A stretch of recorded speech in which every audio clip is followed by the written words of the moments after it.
सखी सावली काव्यांजली। हे एवढं असं विचारल्यानंतरही खोटं बोलायला लाज नाही वाटली तुला? आता मला खरं खरं सांग, कुठे होतास तू? विशू, मी तुला विचारते, मला माझ्या प्रश्नाचं उत्तर दे। कुठे होतास? श्रेष्ठाकडे।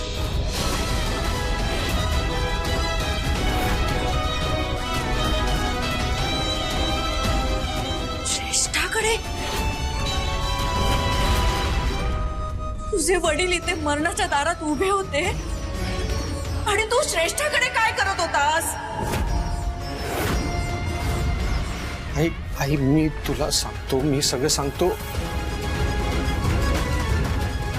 आमच्या ऑफिसमध्ये नेटवर्क क्रॅश झालं होतं। श्रेष्ठा मला म्हणाला की आपण माझ्या घरी नेटवर्क येते, तिथे आपण लॅपटॉपवर काम करू शकतो। मला प्रेझेंटेशन तयार करायचं होतं म्हणून मी त्यांच्या घरी गेलो। कान डोळे बंद करून काम करत होतास का रे? एवढे फोन केले, एवढे मेसेज केले, तुला रिप्लाय द्यावासा नाही वाटला?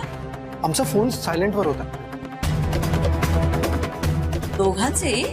हो हो हो आई, दोघांचाही फोन सायलेंटवर होता। नंतर माझी बॅटरी खूप लो होती, फोन बंद कधी झाला कळलंच नाही मला। फोन बंद झाला की मुद्दाम केलास? जगाची शुद्ध नसावी एवढ्या कामात गढून गेला होतास का रे? श्रेष्ठाच्या घरी गेल्यावर घरच्या लोकांना विसरून गेलास का रे? नक्की कामातच गढून गेला होतास की? आई, आवाज खाली। तुला काय वाटतं रे, त्या मुलीचं काय काय चाललंय मला कळत नाही? पूजेमध्ये पुढे पुढे करत होती, आम्हाला परस्पर साड्या काय घेतल्या, केटरिंगचं काय बघितलं आणि काय केलं ते तिलाच माहिती। एवढं सगळं करून घोळ केले ते वेगळेच, आणि तू तिला सोन्याचं ब्रेसलेट काय देतो, आज तिच्या घरी कामाला काय जातोस? तुझ्या आयुष्यात फारच ढवळाढवळ करते ना? नाही आई, तसं नाहीये। तसंच आहे। हल्ली तू फार सबबी सांगतोस आणि त्यात प्रत्येक वेळेला श्रेष्ठ असते। अहो, तुम्ही त्यांच्या घरी गेलाच होतात तर आधी खोटं का बोललात?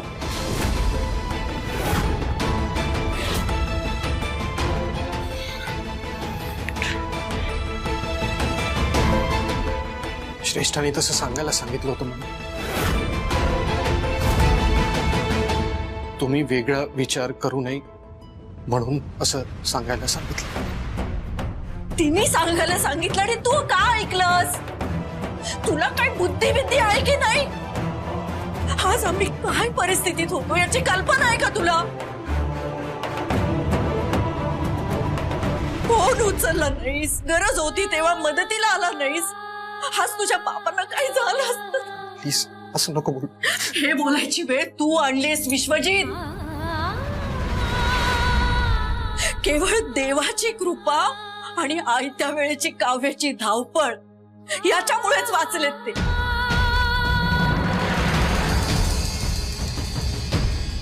तू तिला नेहमी नावं ठेवतोस, टोचून बोलतोस, पण केवळ आज तिच्यामुळेच तुझे बाबा वाचलेत। तिने वाचवलंय बाबांना। आम्ही तेव्हा बाहेर निघालो होतो आणि अचानक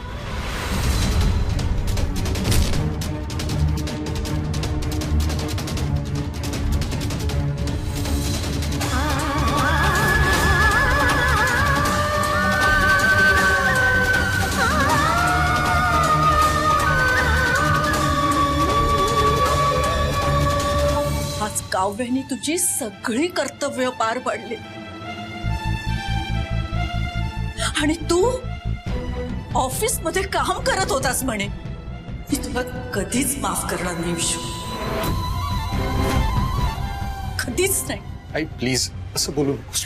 एक अक्षरही बोलू नको माझ्याशी।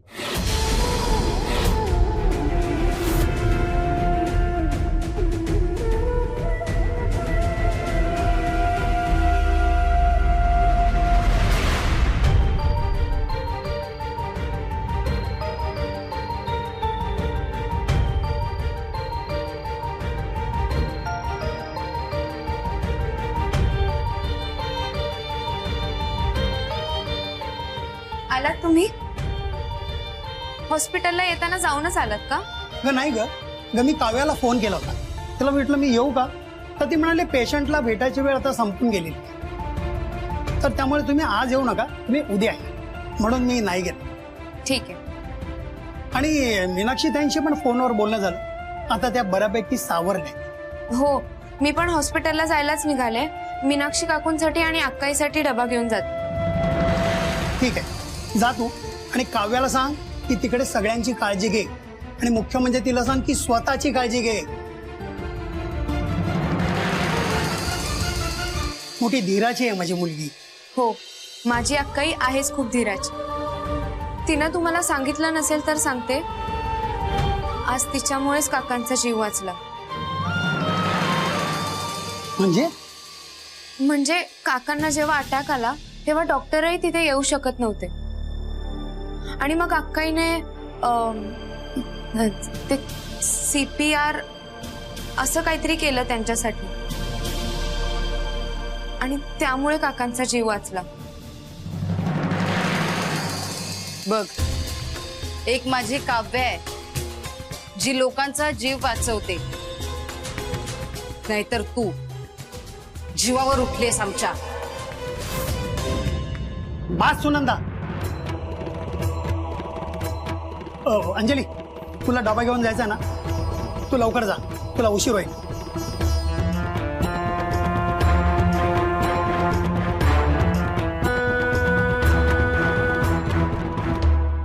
बुर्र, हा? आपण प्रवासाचा आलोय, थकलोय, आपलं जेवणा खावण्याचं काहीच नाही. ही गेली सगळ्यांना डबे घेऊन. पुन्हा तेच. अगं काय करू काय का मी तुझं? तू नेहमी तिला घालून फाडून बोलत असतेस. करावं तसं भरावं लागतं माणसाला, हे लक्षात ठेव. तू तिला बोलतेस ना, ते तुला सगळं भोगावं लागणार आहे. आणि तू तिला जितकं रडवलंस ना, तितकं एक दिवस तू रडणार आहेस. देव सगळ्यांचा हिशोब ठेवत असतो, आणि योग्य वेळ आल्यावर भल्या भल्याना ताळ्यावर आणतो. हे विसरू नकोस.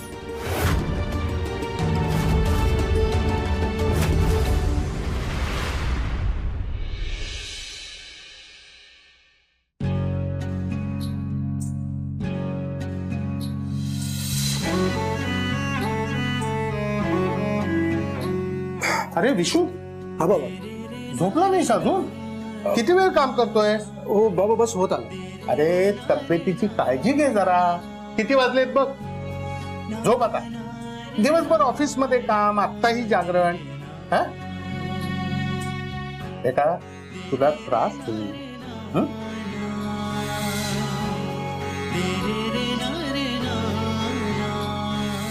वा, शाबास. आज खूप अभिमान वाटतोय तुझा. अरे, मुलगा आपल्यापेक्षा जास्त कर्तृत्ववान झाला ना, तर बापाचं ऊर अभिमानाने भरून येत. आज माझंही तसंच झालंय. तू ऑफिसमध्ये एवढ्या मोठ्या पोस्टवर आहे, हे सगळं तुझ्या मेहनतीचं फळ. थँक्यू बाबा. आणि मला खात्री आहे की तू किती मोठा झालास तरी आई बाबांना अजिबात विसरणार नाही. आम्ही जेव्हा जेव्हा तुला हाक मारू तेव्हा आमच्या हाकेला धावून येशील. नक्की बाबा.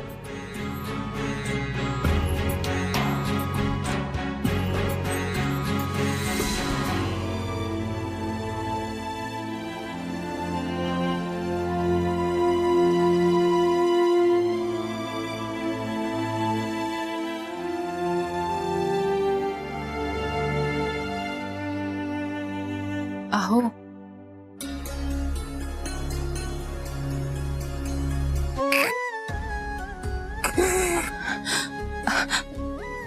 अहो, तुम्ही रडू नका ना. अहो,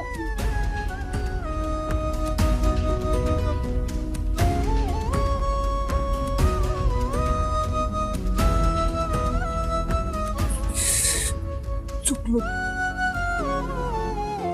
आज खूप मोठी चूक झाली. माझ्या हा केला. बाबा नेहमी ओढायला तयार असायचे. पण आज जेव्हा बाबांना माझी गरज होती मी नव्हतो त्यांच्याजवळ. पण मी होते ना.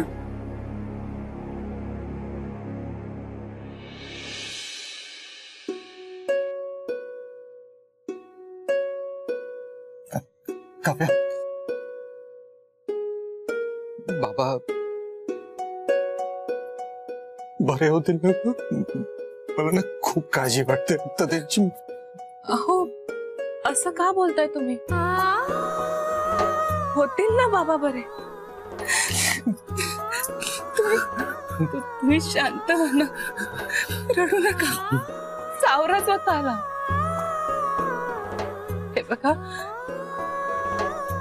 बाबांना, आईंना आणि मलाही तुमची खूप गरज आहे हो. तुम्ही खंबीर असलात ना तर आम्हालाही खूप आधार वाटेल. आज बाबांना वाचवण्यामध्ये माझा छोटासा वाटा असेल. त्यांना पुन्हा पहिल्यासारखं करण्यासाठी मुलगा म्हणून तुमची जास्त गरज आहे.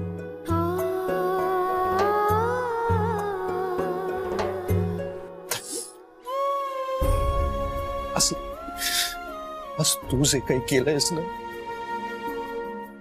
त्यासमोर माझी मदत काहीच नाहीये. खरंच असामान्य काम करू शकते हे तू सिद्ध करून दाखवलंयस. काव्या, तू आज बाबांसाठी जे काही केलंयस ना थँक्यू. हो, तुम्ही थँक्यू का म्हणताय? आपल्या माणसांनी कधी थँक्यू म्हणायचं नसतं. त्यांना आपलेपणा दाखवला ना तरी पुरेचं असतं.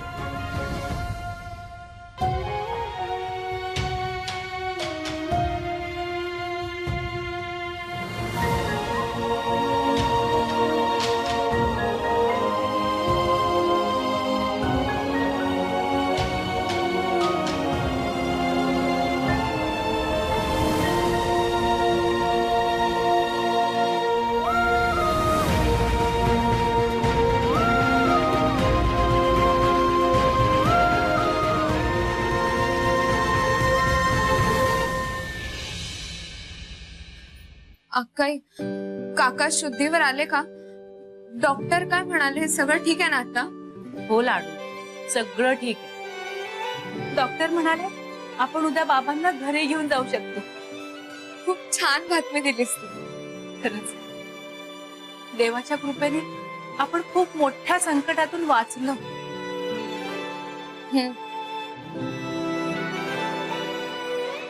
भाऊजी आले का ग? हो आले. कुठे होते एवढा वेळ? अगं त्यांच्या ऑफिस मध्ये प्रेझेंटेशन का काय ते असतं ना त्याचं काम करत होते म्हणून फोन सायलेंटवर ठेवला होता त्यांनी. नंतर फोनची बॅटरी संपली आणि फोन बंद झाला होता. पण आता आलेच ते. बाबांची अवस्था बघून खूप हळवे झाले होते ग ते. कसं बसं सावरलं त्यांना.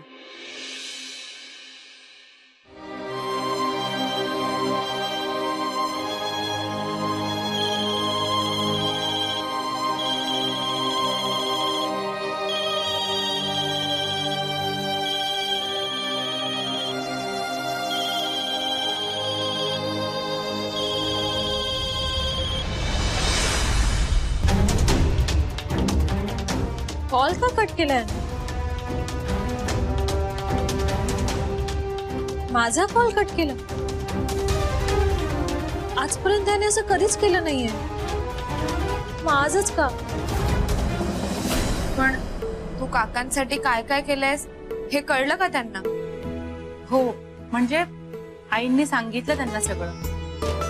पण लाडू हे मला थँक्यू म्हणाले. काय? भाऊजी खरंच तुला असं म्हणाले? हो, अगदी माझा हात हातात घेऊन मनापासून थँक्यू म्हणाले ते मला. हे ऐकून खूप बरं वाटलं अक्काई. ही सगळी धावपळ तू कुठल्या अपेक्षेने केली नव्हतीस, पण आपण केलेल्या गोष्टींची आपल्या माणसांना किंमत आहे हे पाहून छान वाटतं. यांचं खूप प्रेम आहे ग त्यांच्या कुटुंबावर.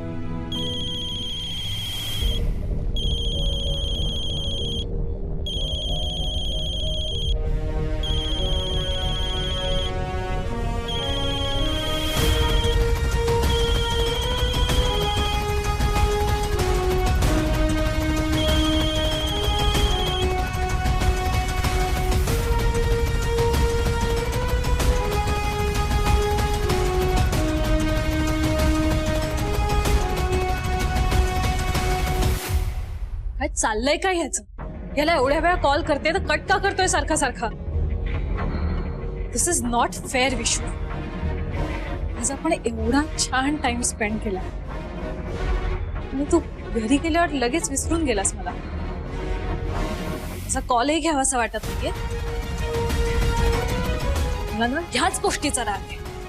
तू इथे असलास की माझ्या बरोबर असलास की पूर्णपणे माझा असतोस, आणि घरी गेलास की माझं राहतच नाहीस.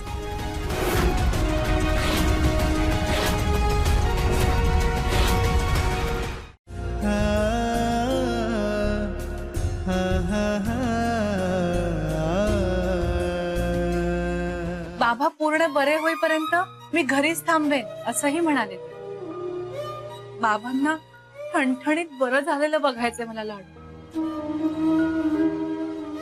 लग्नानंतर घरी आले ना तेव्हापासून वडिलांची माया लावली आहे त्यांनी मला. माझी खूप काळजी घेतली.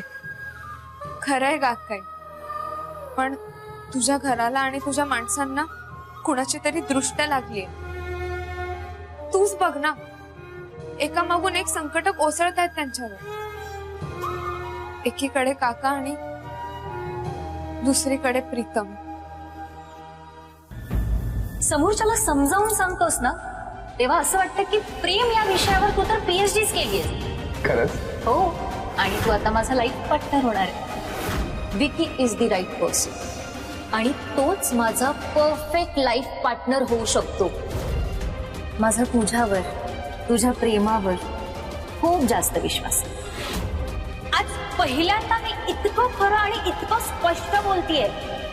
मला तुझ्याशी लग्न करायचं नाहीये. I am breaking up with you. I am breaking up with you. I am breaking up with you. प्रीतमची खूप काळजी वाटतेय ग मला. अगं सतत हसरा आणि आनंदी असलेला आपला प्रीतम आज किती उदास आणि शांत होता.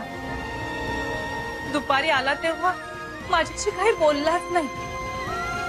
तुझ्याशी काही बोलला का ग तो लाडू? नाही, फार काही नाही.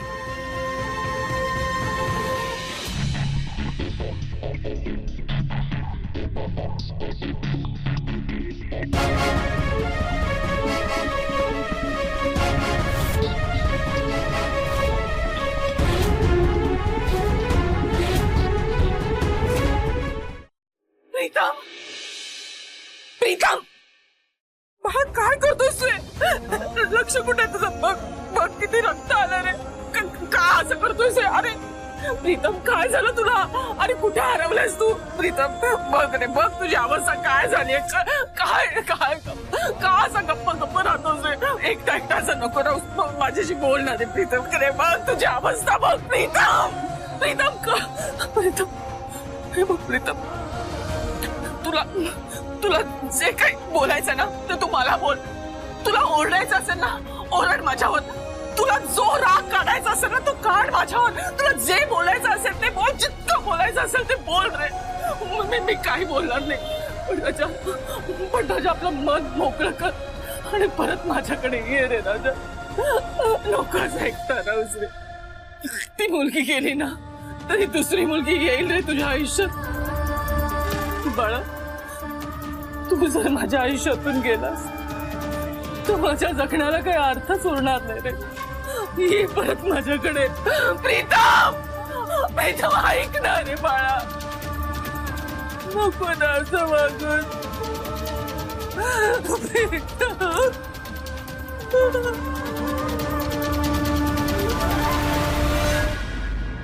लाडू, इथून पुढचे काही दिवस माझं सगळं लक्ष बाबांकडे असेल. तू अधूनमधून प्रीतमला भेटशील का? तुला भेटला, तुझ्याशी बोलला तो मन हलकं होईल त्याचं, आणि या सगळ्यातून लवकर सावरेल. भेटशील ना लाडू? हो अक्काई, मी नक्की भेटेन त्यांना. मला शक्य असेल ते सगळं करेन.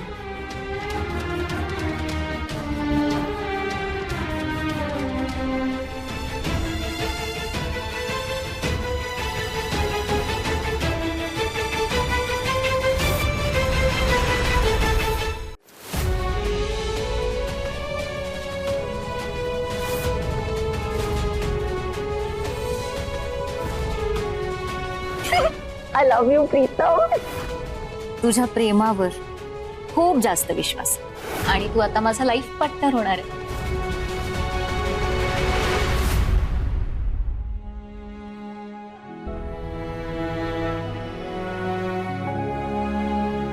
काय ते माझी सांग, काय ते सारखी माझ्या डोळ्यासमोर निघून गेली आहेस ना माझ्या आयुष्यातून. निघून जाणं मनात नाही, निघून जा यार.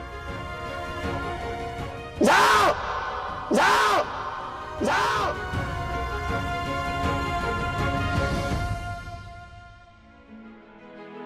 काहीतरी जाणवलं आता.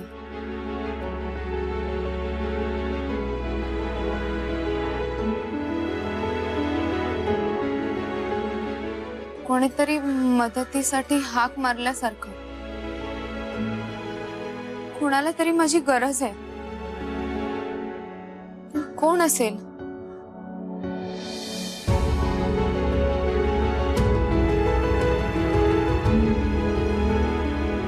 मगाचपासून प्रीतमचे विचार माझ्या डोक्यात येतात, म्हणून असं वाटत असेल का? कदाचित त्यांना खूप त्रास होत असेल तिकडे.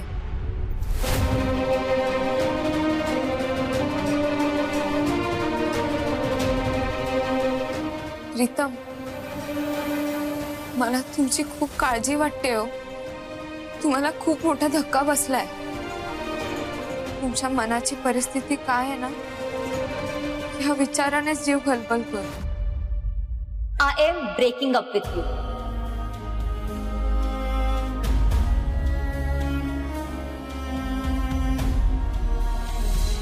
तुम्हाला कायम हसताना, बडबड करताना, जोक्स मारताना बघितलंय, पण आजचं तुमचं रूप वेगळंच होतं. हॉस्पिटलमध्ये तुम्ही एवढे गप्प होतात, असं वाटलं की नक्की तुम्हीच आहात का? तुम्हाला ह्या अवस्थेत बघवत नव्हतो. प्रीतम, तुम्ही माझ्यासाठी खूप केलंय. मलाही तुमच्यासाठी काहीतरी करायचंय. तू अधूनमधून प्रीतमला भेटशील का? तुला भेटला, तुझ्याशी बोलला तो मन हलकं होईल त्याचं, आणि या सगळ्यातून लवकर सावरेल. मला त्यांच्याशी बोलायला हवं. आत्ताच फोन करू का?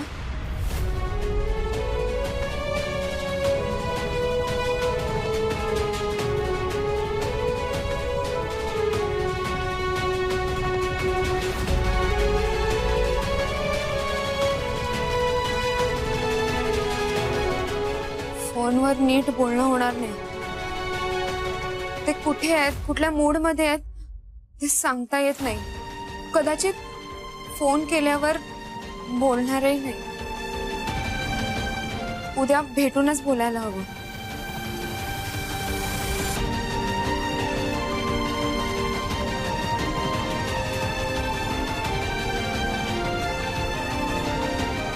नाही, नको, उद्या नको. प्रीतमची काय अवस्था झाली आहे मला नाही बघवत आहे.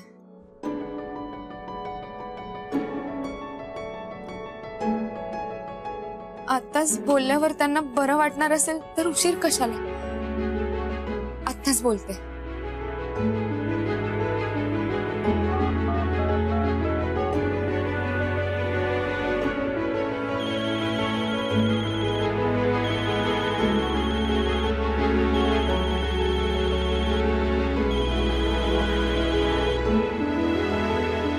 Hello Anjali.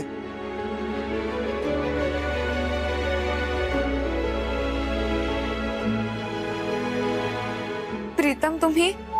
Hello. Battery down.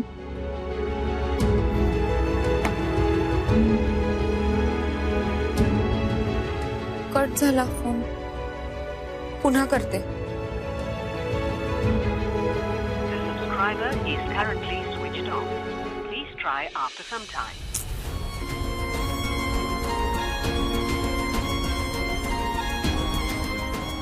Pritam तुम्ही खूप दुखावलेले आहात हे तुमच्या आवाजावरून कळलं मला. तुमची वेदना पोहोचते माझ्यापर्यंत. मी तिथे तुमच्या बरोबर नसले ना तरी तुमचा त्रास जाणवतोय मला. तुमचं दुःख आणि त्रास कमी करण्यासाठी मला काहीतरी करायचं. देव करो आणि ते शक्य हो.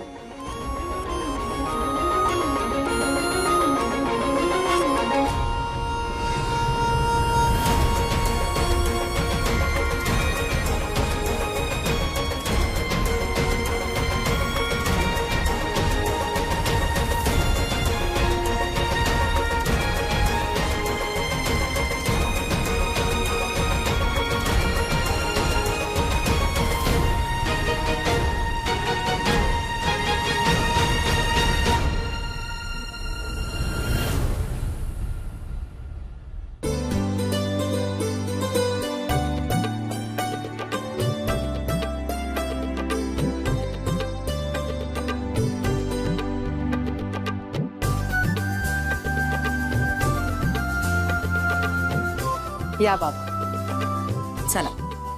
चौकश.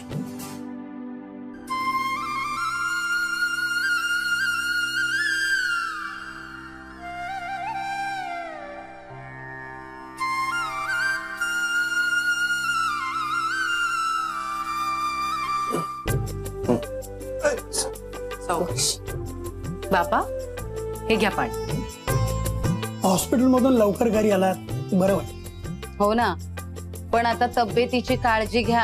आराम करा नीट. हो, आणि काव्या आहे ना काळजी घ्यायला. मी तुमच्याशी आज बोलू शकतोय ते केवळ काव्यामुळेच. काव्या बस. तू फक्त या घरची लक्ष्मी नाहीयेस, संजीवनी आहेस. तू मला नवीन आयुष्य दिलंय. नाही बाबा, मी फक्त माझं कर्तव्य केलं. खर तर देवाचे आशीर्वाद पाठीशी होते ना, म्हणून सगळं सुरळीत पार पाडतात. तू आमच्या घरी येणं हा त्याचाच आशीर्वाद. तुला माहितीये काव्या, विश्वजित झाल्यानंतर माझी खूप इच्छा होती की आम्हालाही एखादी मुलगी असावी, आणि ती इच्छा तुझ्या रूपाने पूर्ण झाली. सदानंदराव, ज्यांना मुली असतात ते खूप भाग्यवान असतात. दोन्ही घरांना आपल्या मायेच्या तेजाने उजळून टाकणारी पंथी म्हणजे ती मुलगी. स्वतःचा विचार न करता दुसऱ्यासाठी चंदनासारखी झिजते ती मुलगी. अहो, अशा गुणी मुलीचे आई वडील होण्याचं भाग्य तुम्हाला लाभलंय, आणि तुम्ही तिला आमच्या घरी पाठवून तुमच्या भाग्यात आम्हाला सहभागी करून घेता.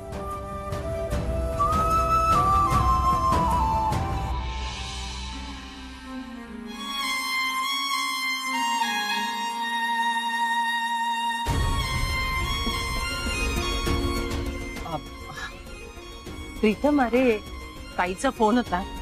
निरंजन काकांना डिस्चार्ज मिळाला. हा देवाच्या कृपेने सगळं अगदी थोडक्यात भागलं नाही. आता घरी गेल्यावर ना त्यांची व्यवस्थित काळजी घेतली जाईल.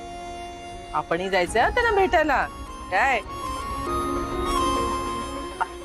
अरे प्रीतम, तुझा आज लाईव्ह शो आहे ना, तू इथं उभं राहून काय करतोयस? जा तयार हो. आणि शो मस्त झाला पाहिजे बरं का.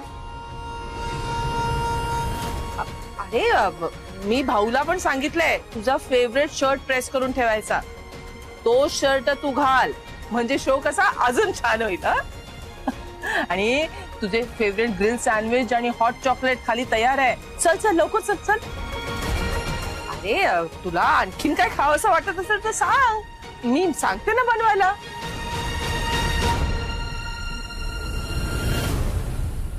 खरंच मागच्या जन्मी काहीतरी पुण्य केलं असेल म्हणून काव्यासारखी गुणी सून आम्हाला मिळाली.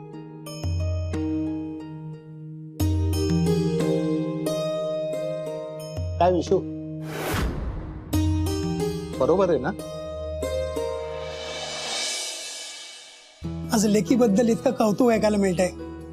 भाग्य माझं. बापासाठी यापेक्षा दुसरी अभिमानाची गोष्ट काय असू शकते? हो ना, तशी माझी काव्य गुणाची आहे हो. माझीच हुशारी सगळी तिच्यात आली आहे. काव्यांजली दोघी गुणाचे. हॉस्पिटलमध्ये काव्यानी सगळं बघितलं तर जेवणाचं सगळं अंजलीनी बघितलं. आज तर सकाळपासून म्हणजे अगदी दिवसभर अंजली इथेच आहे. अहो काकू, त्यात काय एवढं? तुम्हाला माहिती आहे ना काका आमच्यावर किती माया करतात. मग आम्ही काकांसाठी काहीही करू शकतो, हो की नाही अक्काई? अगदी बरोबर बोललीस. तुमच्यासारख्या मुली असतील तर जगातल्या कुठल्याही सासऱ्याला कुठल्याही बापाला कधीच काही होऊ शकत नाही. आम्ही काही होऊ पण देणार नाही बाबा, पण तुम्ही स्वतःची काळजी घ्या. बरं आता चर्चा पास झाली. डॉक्टरनी तुम्हाला आराम करायला सांगितलंय ना, चला आता आराम कर. चला, हेड ऑफिसची आज्ञा मानलीच पाहिजे. जरा आराम करतो. हळूहळू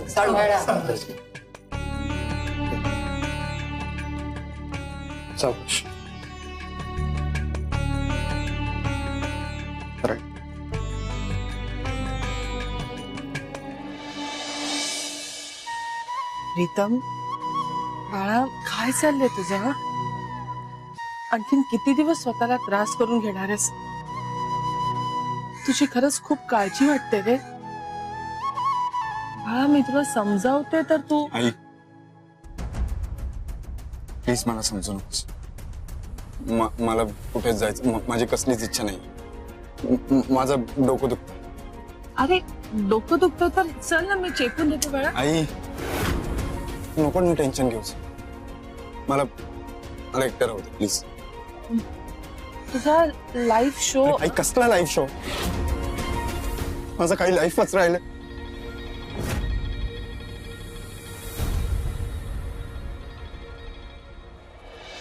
काय रे तुझी अवस्था बाळा? तुला असंच राहू दिलं ना तर परिस्थिती आणखीन बिघडेल. तुला यातून बाहेर काढावंच लागेल मला.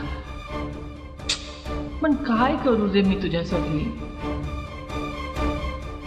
तुला सावरण्यासाठी आता माझ्याकडे एकच पर्याय उरलाय.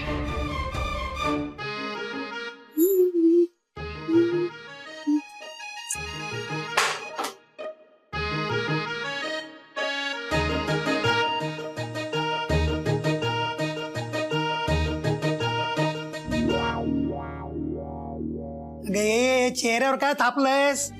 डोक्यावर पुस्तक ठेवून काय चालतेस?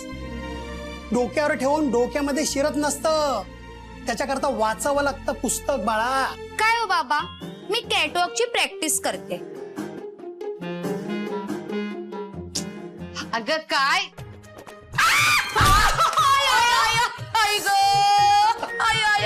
काय आहे? साखळी टाकली. अगं आईने पपईने केळ्याचा फेस पॅक लावलाय ना, मीच केळ्याची साल टाकली होती, पण ते उचलण्या आधीच तुम्ही आलात. जळलं तुझं तोंड. घरात कोण साल टाकतं ग? आता हात पाय मोडला असता तर केवढ्याला पडलं असतं. आई. आणि काय हो, तुम्ही काय दात काढताय? पडले ना मी इथे. काकू काकू आई मला हात दे दे. आई ग आई टोपर मोडलं ग माझं. सगळं परत पडशील. हे बस. आई ग. आणि काय ग आशू, काय नाटकं चालवलीसी? अगं आई, मला एका ऑडिशनला जायचंय. मला एका प्रोडक्शन मधून फोन आला होता. त्यांना माझे रील्स खूप आवडलेत आणि माहितीये का, एका असाइनमेंट साठी त्यांनी मला ऑडिशनला बोलवलंय. आणि जर मी सिलेक्ट झाली ना तर मला चांगलं काम मिळेल, ते पण स्क्रीनवर. हो ग बाई, गप्प बस जरा. आणि तू तोंडच बघत राहणार आहेस? अगं पाणी आण ना, पडले ना मी. हो.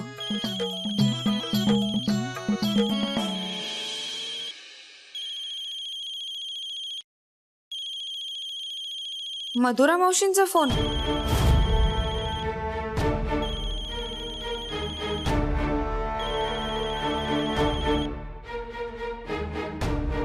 हा मावशी बोला ना. अंजली, अगं माझ्या घरी येऊ शकशील का तू? तुमच्या घरी?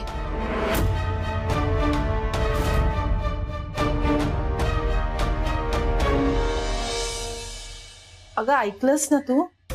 हो हो बोला ना मावशी. अगं अंजली, प्रीतमची सध्याची अवस्था तुला माहित आहे ना ग. कुणाशी बोलत नाही, हरवल्यासारखा एकटं कुठेतरी बघत बसतो ग तो. मला खूप भीती वाटते ग, काळजी वाटते त्याची. तो डिप्रेशन मध्ये तर जाणार नाही का? हे बघ, मला ना तुझी मदत हवी अंजली. तुम्ही दोघं एकमेकांशी चांगलं बोलता, तुमचं चांगलं जमतं एकमेकांशी. तू जर इथं आलीस आणि प्रीतमशी बोललीस ना तर त्याचं मन मोकळं होईल. आणि मन मोकळं झालं ना तर तो यातनं बाहेर पडू शकेल ग. मला खरंच मदत कर ना या बाबतीत. हे बघ, काहीही करून मला प्रीतमला परत पहिल्यासारखं करायचंय. आता तुझ्यावरच आहे सगळं. येशील ना ग? हो. अहो मग त्यासाठी अंजली कशाला हवी? माझी आशू आहे ना, ती भेटेल प्रीतम रावांना. अहो ती निकिता फिकिता एका दिवसात विसरून जातात की नाही बघा. सुनंदाताई, तुम्ही आमचं बोलणं ऐकत होता?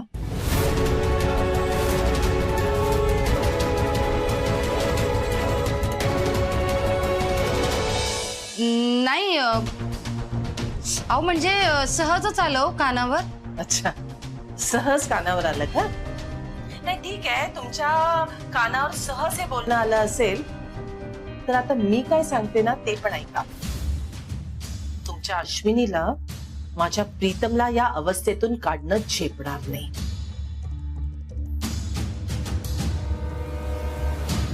हे काम फक्त अंजलीच करू शकते, त्यामुळे अंजलीलाच येऊ द्या. अंजली, तू ऐकतेस ना? हो मावशी आहे. तू येशील ना ग? हो. मी वाट पाहीन ग तुझी. ठेवते. प्राचू, आतून जरा तुपाचा डबा आणतेस? बाबा नाही हा आजोबा, तुम्ही परमिशन न घेता ऑइली आणि स्वीट्स खाता, त्यामुळे तुम्हाला त्रास होतो.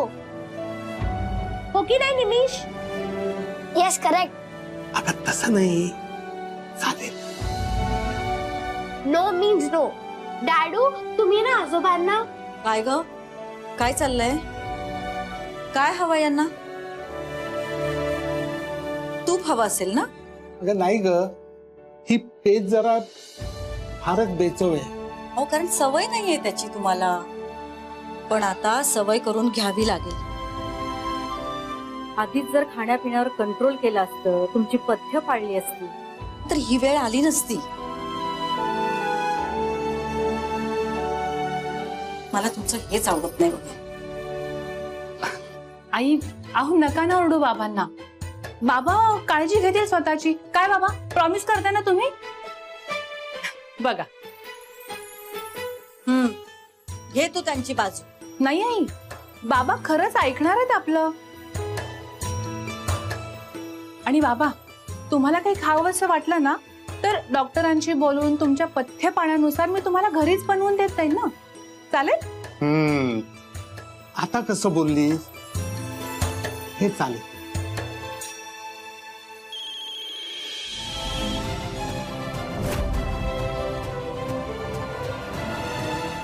आशो, ऐक, बरं झालं बाई आज हे तोंडाला थापलेस काय ते. गोरी दिसशील ना आता. आता हे धू आणि मस्त मेकअप कर आणि प्रीतम कडे जा. प्रीतम कडे? अगं मला ऑडिशनला जायचंय. आग लाव तुझ्या ऑडिशनला. अगं हे असे ऑडिशन्स देऊन लोकांचे उमरे झिजवून काय होणार आहे. त्यापेक्षा जर का प्रीतम रावांच्या मनात जागा केलीस ना तर आयुष्यात सगळं चांगलं होईल तुझं. अगं हे काही करायची गरजच नाही पडणार. सुनंदा किती निर्लज्ज आहेस ग तू. तो प्रीतम तिकडे दुःखी असताना त्याला सावरण्यासाठी त्याच्या आईने अंजलीला गळ घातली आणि तिथे पण तू तुझा स्वार्थ दाखवतेस. तू माणूस आहेस की कोण आहेस? हो माणूसच आहे मी, पण त्याआधी आई आहे मी. आणि स्वतःच्या मुलीचा भल्याचा विचार केला तर काय चुकीचं वागले हो मी. ग पण अंजली पण तुला मुलीसारखीच आहे, त्याचा पण कधीतरी विचार कर. ती माझी मुलगी नाहीये.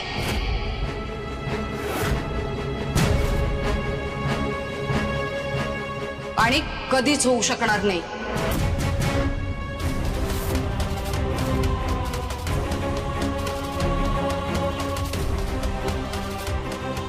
समजलं तुम्हाला?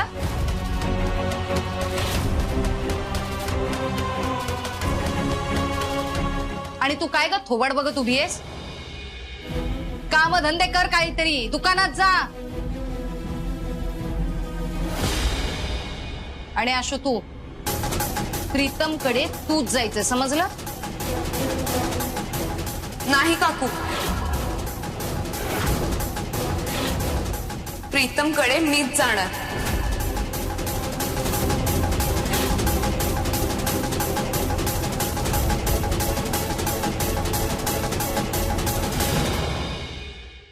आणि आशू प्रीतम कडे तूच जायचं, समजलं? नाही काकू, प्रीतम कडे मीच जाणार.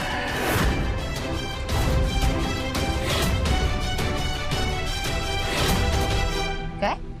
हो, मधुरा मावशींनी मलाच बोलवलंय. त्यांना माझी गरज आहे. प्रीतमची काय अवस्था झाली आहे ना ते मी स्वतः बघितलंय. त्यांना सावरण्यासाठी मलाच जावं लागेल आणि मी जाणार.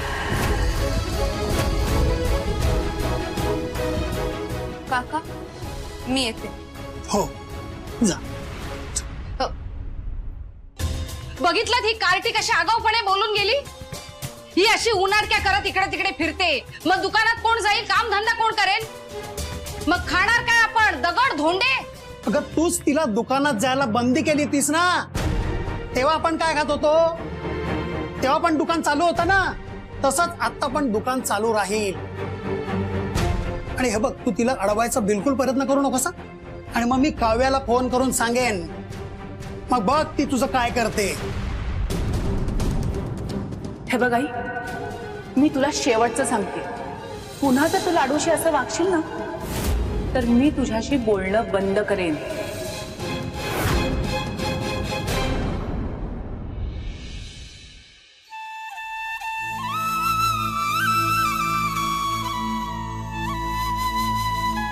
प्रीतम,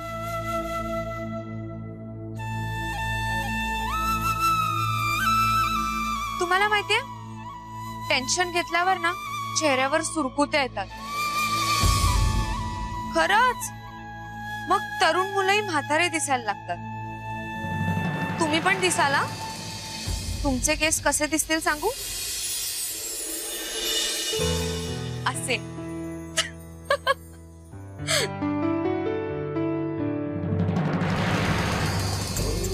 चेहऱ्यावरचे रिंकल्स दूर करायचे असेल तर खा म्हातारीचे केस, फक्त 5 रुपये.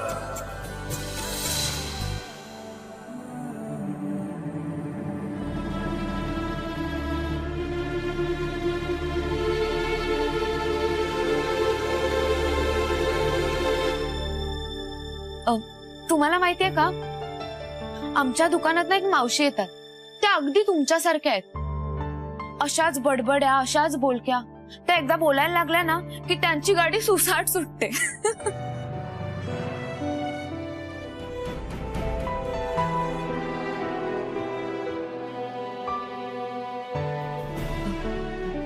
बरं प्रीतम, काल मी तुम्हाला फोन केला होता पण तो मध्येच कट झाला. इथे नेटवर्क नव्हतं का? आपलं बोलणं झालं नाही ना, म्हणून मी तुम्हाला भेटायला आले. आजोबा, यापुढे तुम्ही कसे हेल्दी राहत नाही ते आम्ही बघूच. आई, तू आजोबांच्या औषध आहे ना मला देत जा. मी त्यांना रोज आठवण करून देत जाईल.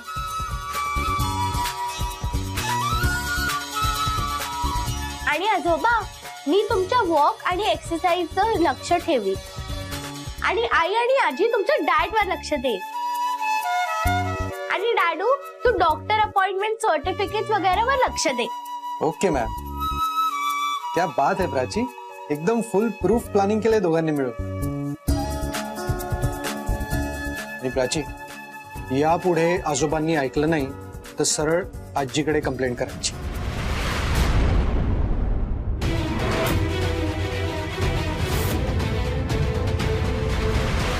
मला माहितीये तुम्हाला कोणालाच भेटायची किंवा कोणाशीच बोलायची इच्छा नाहीये. ठीक आहे, हरकत नाही. इच्छा नाहीये तर नका बोलू. मी नुसती बसून राहते.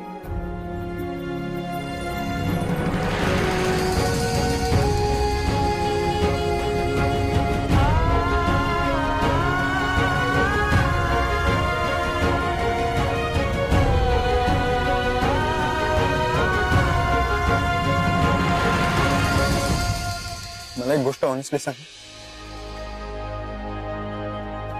मी निकितावर एवढं मनापासून प्रेम केलं तरी ती का वागली अशी माझ्याशी? एवढी वर्ष आम्ही एकत्र होतो, भविष्याची एवढी स्वप्न बघितली, तरी ती अशी अचानक. मी कुठेच चुकलो का? मी तिला कधी ओळखतच नव्हतं का? मी माणसांना ओळखतच नाही. नक्की कुठे कमी पडलो मी? नाही प्रीतम, तुम्ही कुठेही कमी पडलेला नाही आहात. अहो, काही गोष्टींची काहीच उत्तरं नसतात. असं अचानक काहीतरी घडल्यावर आपल्याला वाटतं की सगळं संपलंय, पण तसं काही नसतं. ते सगळं आपल्या चांगल्यासाठीच घडतं. आता तुमचंच बघा ना, तुम्ही निकिताच्या अत्यंत प्रेमात होतात. तिच्याशी तुमचं आयुष्य जोडलं गेलेलं होतं, म्हणून ती असं वागल्यावर तुम्हाला इतका त्रास होतोय. पण हळूहळू तुमच्या लक्षात येईल की जे झालं ना ते ठीकच झालं. हो, नियतीच्या मनात काय नाही कोणीच सांगू शकत नाही.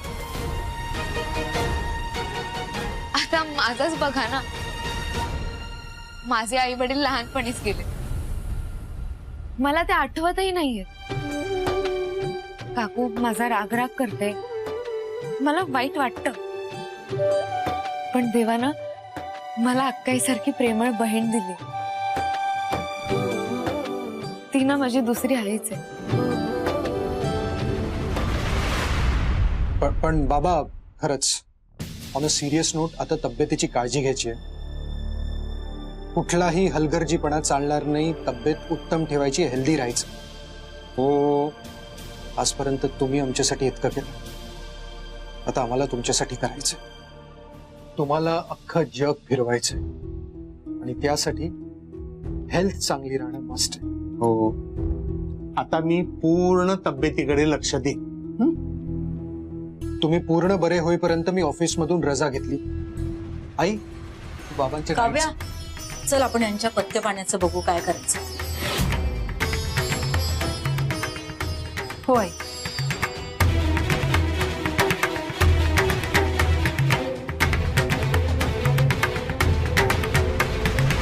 बाबा, मी आलोच.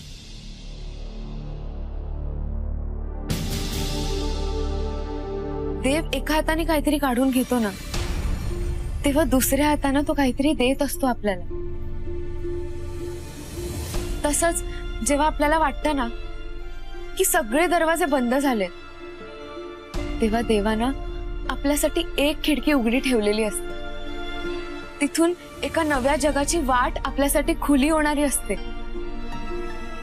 तसंच तुमच्याही आयुष्यात एक खरं खुरं प्रेम करणारे कोणीतरी नक्कीच येईल.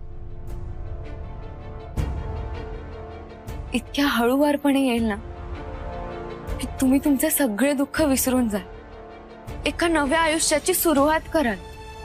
प्रीतम, तुम्ही ना आजपर्यंत मला खूप मदत केली आहे. मला कायम तुमचा आधार वाटत आला. पण माझी संकट अजून संपलेली नाहीयेत. आता तुम्ही जसे खचून जाल तर मग माझ्या मदतीसाठी धावून कोण येणार आहे? मी कोणाकडे आशेने बघणार सांगा बरं?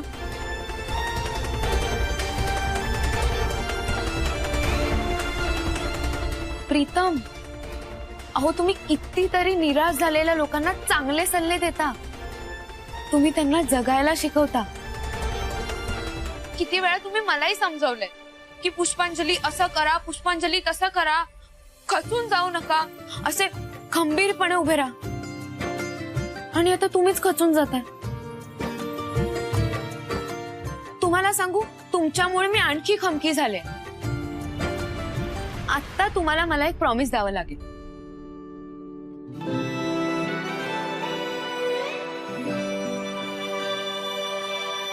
कसलं प्रॉमिस?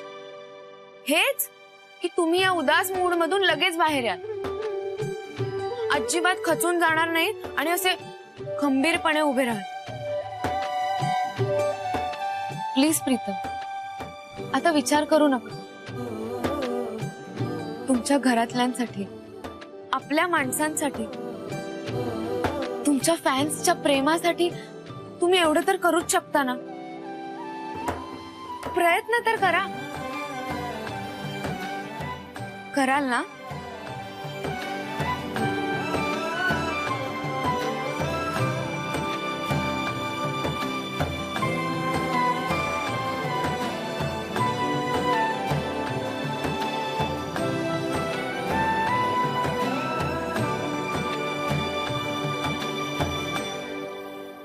काव्या, यांना रात्रीच्या जेवणासाठी आता आई, काव्या, आता यांना रोज पेज प्यायची पण सवय करायला पाहिजे. चमचमीत जेवण त्यांना. आई,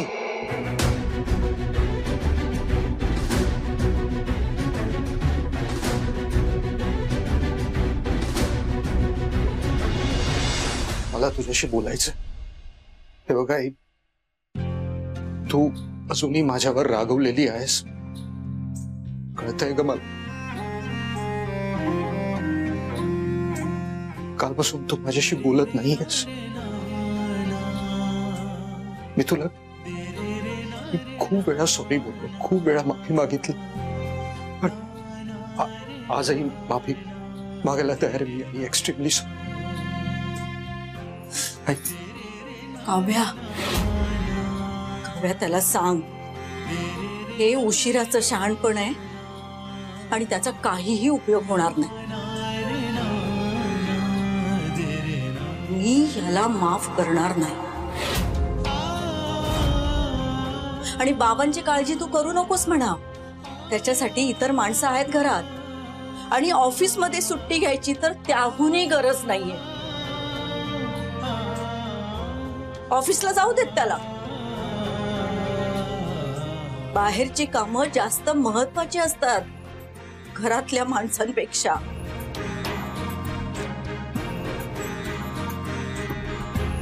तू यांच्यासाठी कोमट पाणी करून ठेव.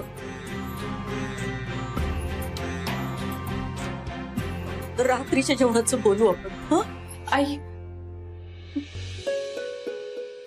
आई, त्यांना खरंच वाईट वाटतंय हो. त्यांचं चुकलंय हे कळतंय त्यांना.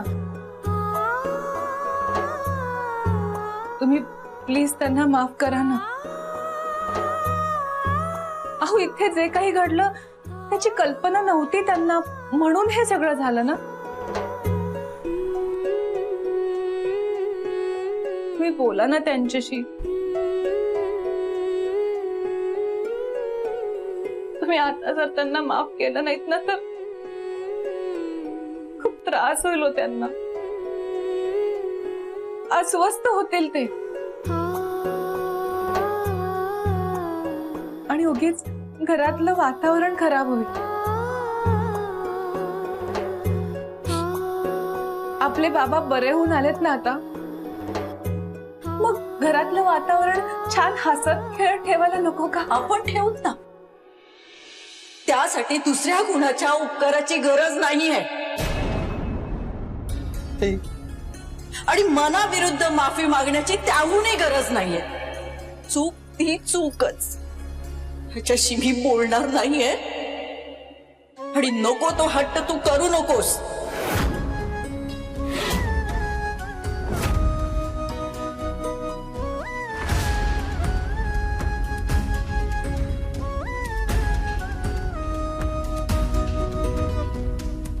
मग तुम्ही माझ्याशीही बोलायचं बंद करा.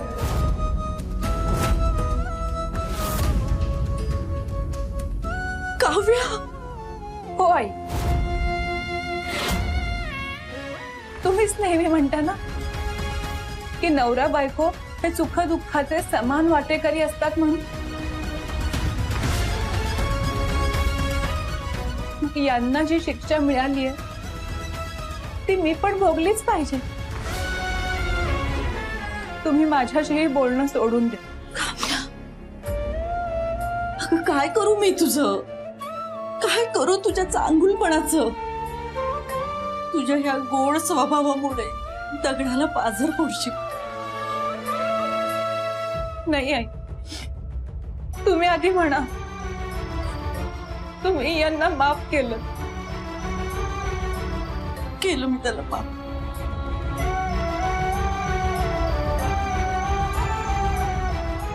आणि तू शिक जरा हिच्याकडून काहीतरी शिक.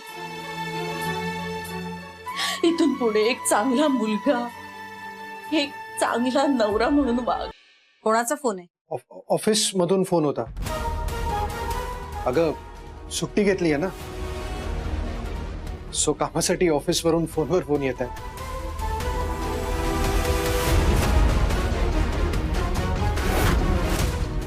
नक्की ना? Of course I. असं का विचारतेस?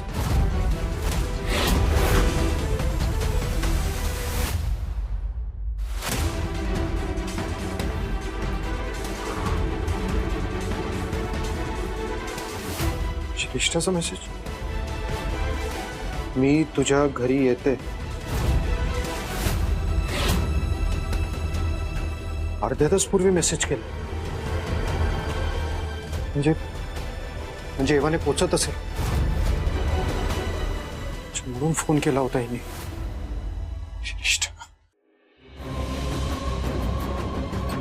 श्रेष्ठा अगं विशू काय चाललंय तुझं?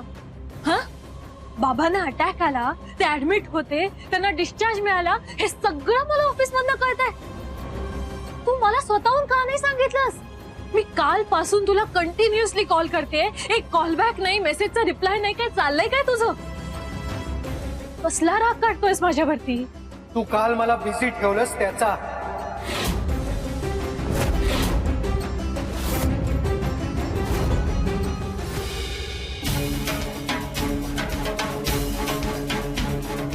हे कुठे गेले? वर खोलीत सुद्धा नव्हते.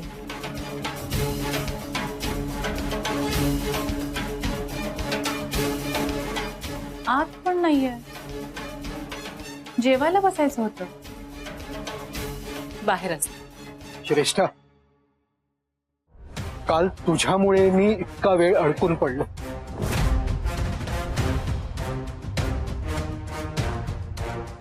काल आईचा फोन आला होता, तू मला उचलू दिला नाही.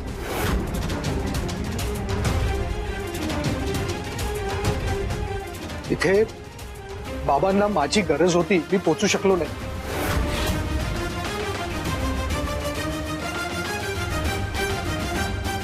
अजूनही ते गिल्ट जात नाहीये माझ्या मनातून. आणि ह्यासाठी तू मला ब्लेम करतोयस? अरे मला काय स्वप्न पडलं होतं का की असं काही होणार आहे म्हणून? आणि हे सगळं मी तुझ्या आनंदासाठीच केलं ना. तूही छान एन्जॉय करतच होतास ना.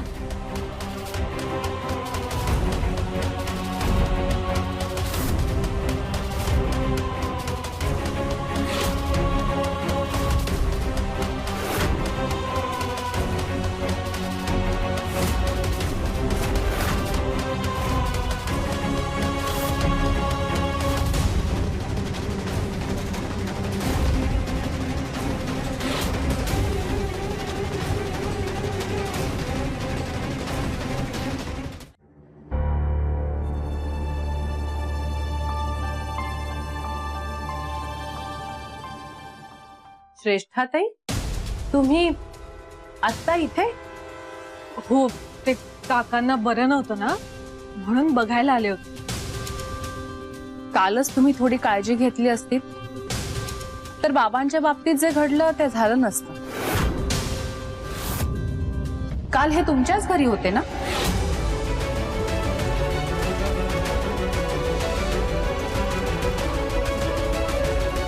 तुम्ही फोन बंद करून ठेवल्यामुळे किती मोठा प्रॉब्लेम झाला. हो, पण आम्ही काही टाइमपास करत नव्हतो. कालचं काम खूप इम्पॉर्टंट होतं.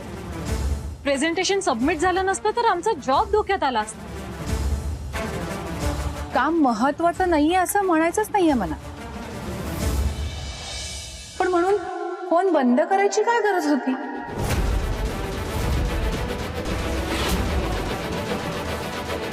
काल अचानक असा प्रसंग ओढवला. तसं कधीही होऊ शकतं. घरातल्यांना मदत लागू शकते. अशा वेळी घरातल्यांनी कुठे आणि कसा संपर्क साधायचा?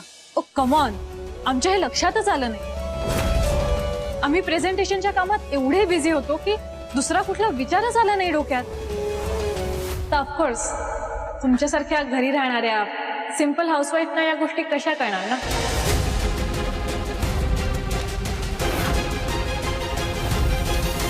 एक मिनिट श्रेष्ठ,